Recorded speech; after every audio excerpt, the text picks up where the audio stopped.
तो इसमें हम बताए थे कि अजैविक संसाधन वो हैं जिनकी जैविक क्रिया का कोई आधार नहीं होता, यानी कि इनकी उत्पत्ति जैविक क्रिया से नहीं होती है, इनका नवीनीकरण संभव नहीं है और साथ ही इनको पुनः उपयोग में भी नहीं लाया जा सकता। यानी कि इनकी उत्पत्ति का जो आधार है वो जैविक रूप में नहीं है या जैविक रूप से उनकी उत्पत्ति नहीं होती है और इन संसाधनों की सीमित मात्रा है, या फिर इसको हम ये कह सकते हैं कि ऐसे संसाधन जिनका हम एक बार उपयोग करने के बाद वो समाप्त हो जाते हैं, उनका नवीनीकरण नहीं कर सकते और उनको ना ही हम उन्हें पुनः उपयोग में ला सकते हैं। तो ऐसे संसाधनों को हम अजैविक संसाधन कहते हैं या अजैविक संसाधनों की श्रेणी में रखा जाता है। इसी को अकार्बनिक संसाधन भी कह देते हैं। अजैविक संसाधन को अकार्बनिक संसाधन भी कहते हैं और इसी में जैसे हम इसकी बात करें तो इसमें जो हमारा उदाहरण है वो है कि पृथ्वी के ऊपर जो भी खनिज संसाधन उपलब्ध हैं, जैसे लोहा है,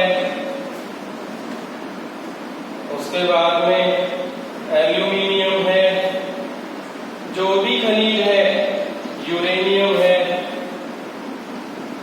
थोरियम है, बॉक्साइट है,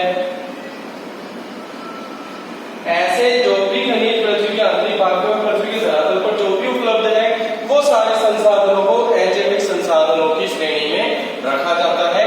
इसके बाद में अब हम बात करते हैं दूसरे संसाधन या उत्पत्ति के आधार पर जो दूसरा संसाधन है उसके बारे में, जिसका नाम है जैविक संसाधन, यानी कि बायोटिक रिसोर्सेज, जैविक संसाधन। नाम से स्पष्ट है कि इसकी उत्पत्ति कैसे है, जैविक रूप में है, यानी कि इनकी जीवन क्रिया होती है, जैविक रूप में इनकी उत्पत्ति होती है,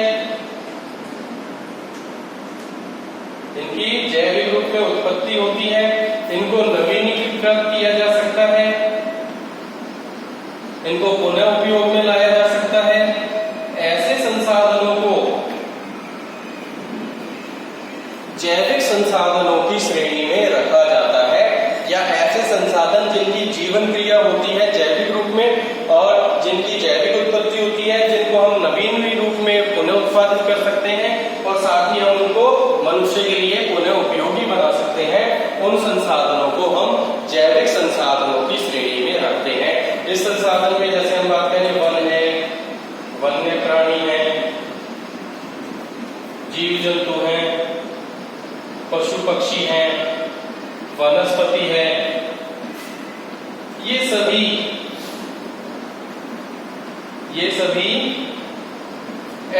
इस जैविक श्रेणी के अंतर्गत आते हैं और इसमें हम इनको वर्गीकृत करके या इस आधार पर हम इनको जैविक संसाधनों की श्रेणी में रखते हैं। और इसी आधार पर जैसे हम बात करें खनिज तेल संसाधन की, खनिज तेल जो है वो अवसादी चट्टानों से प्राप्त होता है। खनिज तेल जो है अवसादी चट्टानों से प्राप्त होता है और ये अवसादी चट्टानों के बीच में जीवों के अवशेष पाए जाते हैं और उन्हीं से, ये जीवों के अवशेषों से ही खनिज तेल की उत्पत्ति हुई है। तो इस आधार पर माना जा सकता है कि इनके अवशेषों के द्वारा इस खनिज तेल संसाधन की उपलब्धि प्राप्त होती है और इस आधार पर हम कह सकते हैं कि ये जैविक संसाधनों की श्रेणी में आते हैं। इनका हम पुनः उपयोग कर सकते हैं, पुनः ये लगातार प्राकृतिक रूप से इनकी मात्रा, ये संख्या पुनः उत्पादित होती रहती है, नवीनीकृत है, जैविक आधार है। इस आधार पर हम इन संसाधनों को जैविक संसाधनों की श्रेणी में रखते हैं। इसके बाद में अब हम जो अपना जो संसाधनों का वर्गीकरण पढ़ रहे हैं, इसमें जो अगला वर्गीकरण है संसाधनों का वो है तीसरा। पहला हमने पढ़ा था उपयोग के आधार पर, दूसरा उत्पत्ति के आधार पर और तीसरा जो है वो है उद्देश्य के आधार पर।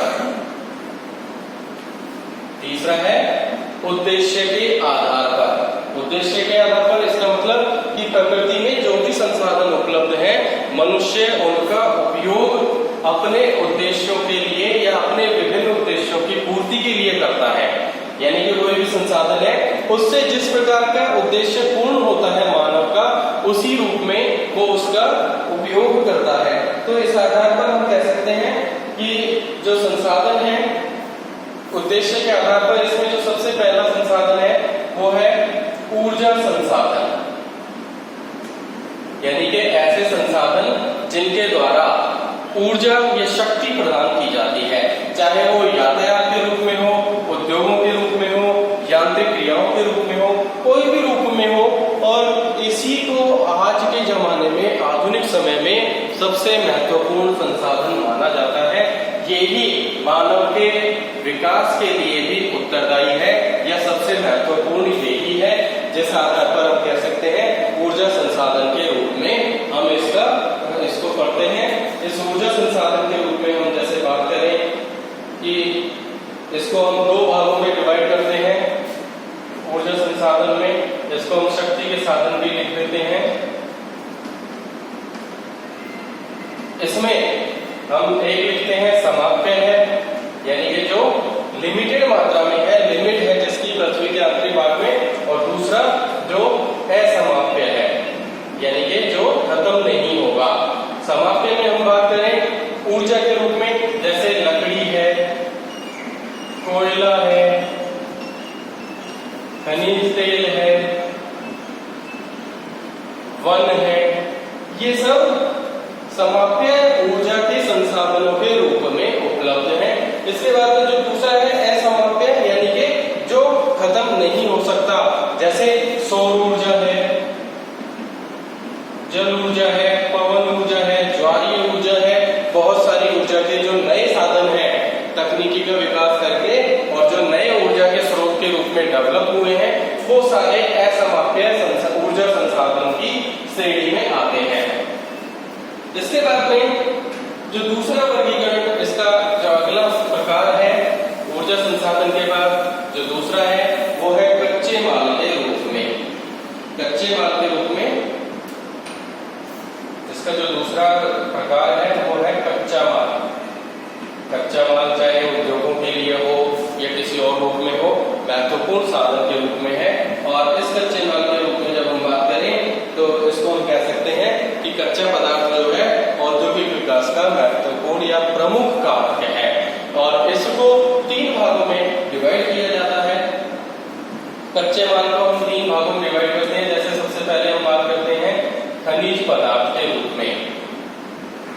इसको कच्चे माल को हम खनिज पदार्थ के रूप में प्राप्त करते हैं। जैसे इसमें कोई भी खनिज है, चाहे वो लोहे अश्व हो, धातु हो, नमक हो, गंधक हो, चूना पत्थर हो, कोई भी चीज है जो खनिज के रूप में है, वो सब इस कच्चे माल के रूप में प्राप्त होता है।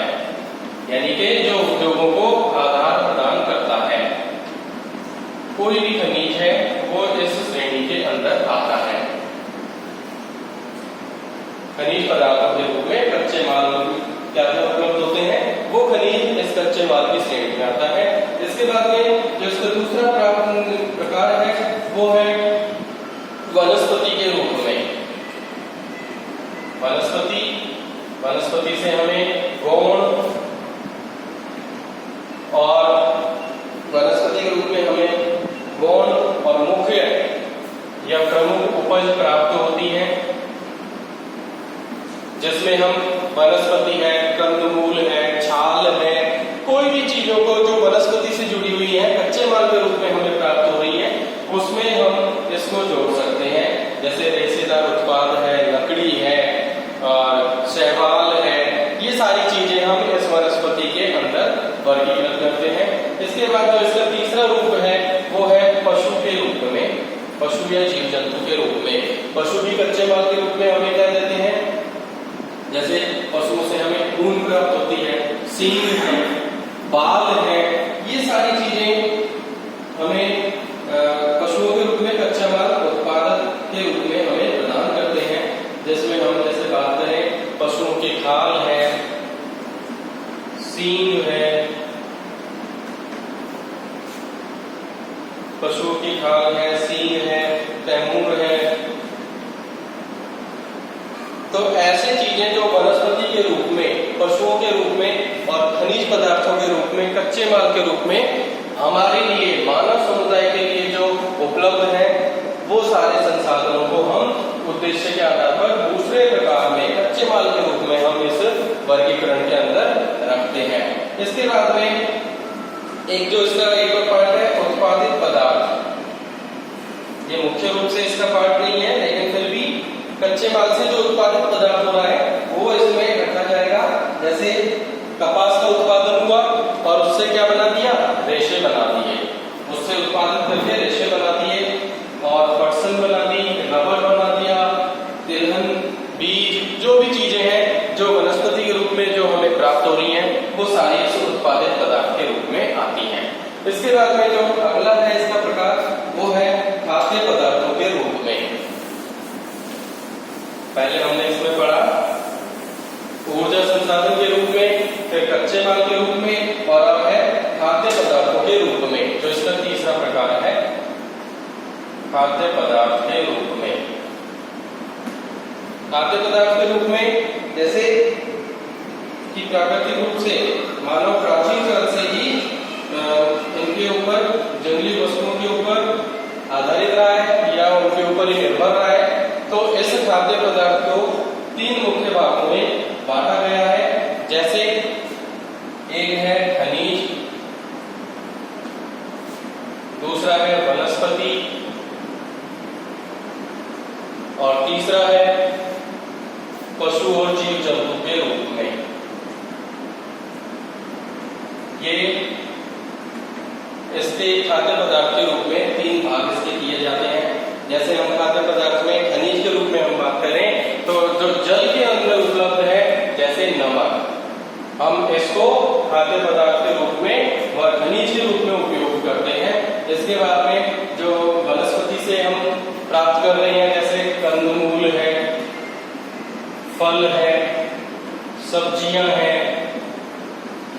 ये सभी चीजें वनस्पति के रूप में हमें खाद्य पदार्थ के रूप में प्राप्त होती हैं। मशरूम है, फंगस जिसको बोलते हैं हम, ये सभी चीजें खाद्य पदार्थों के रूप में प्राप्त हो रही है वनस्पति से। और जो पशु और जीव जंतुओं से है, इससे भी हम बात करें तो इसको भी हम कह सकते हैं कि इससे हमें प्रमुख रूप में और गौण रूप में, दोनों रूप में उपज प्राप्त होती है पशु और जीव जंतुओं से। तो इसमें हम जैसे बात करें पशुपालन, मत्स्य पालन,